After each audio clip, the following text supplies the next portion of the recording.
வணக்கம். இன்றைக்கி நம்ம பார்க்க போகிற சமையல் ஒரு சூப்பரான தக்காளி புதினா கார சட்னி எப்படி செய்யலாங்கிறத பார்க்கலாம். இந்த சட்னிக்கு வெங்காயம் தேவையில்லை, ரொம்ப சிம்பிளான இன்க்ரீடியன்ஸில் டக்குன்னு செஞ்சிடலாம். வாங்க எப்படி செய்யலாங்கிறத பார்க்கலாம்.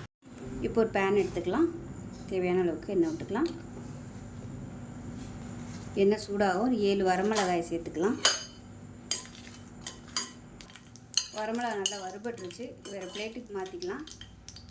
இப்போ மீடியம் சைஸாக 2 தக்காளி கட் பண்ணி வச்சுருக்கேன், அதை சேர்த்துக்கலாம்.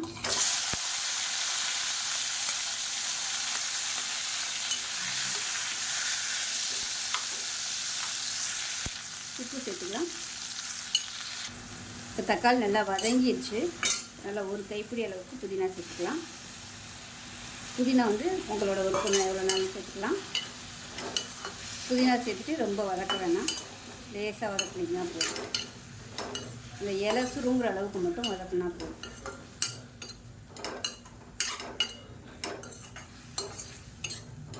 இப்போ கேஸ் அமர்த்திடலாம். இப்போ ஒரு மிக்ஸி ஜார் எடுத்துக்கலாம். நம்ம வறுத்து வச்சுருக்கிற இந்த வரமிளகாயை சேர்த்துக்கலாம். இது கூடவே 6லேருந்து ஒரு 7 பல் பூண்டு சேர்த்துக்கலாம். 1 டீஸ்பூன் போல் சீரகம். ஃபஸ்ட்டு இதை பொடி பண்ணிக்கலாம். இந்த அளவுக்கு நல்லா பொடி பண்ணிக்கோங்க.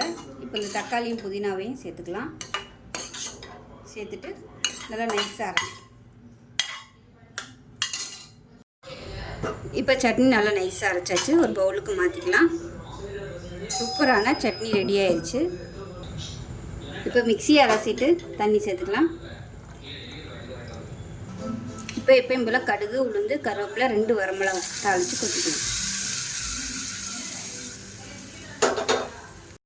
ஒரு சூப்பரான தக்காளி புதினா சட்னி ரெடி ஆயிடுச்சு.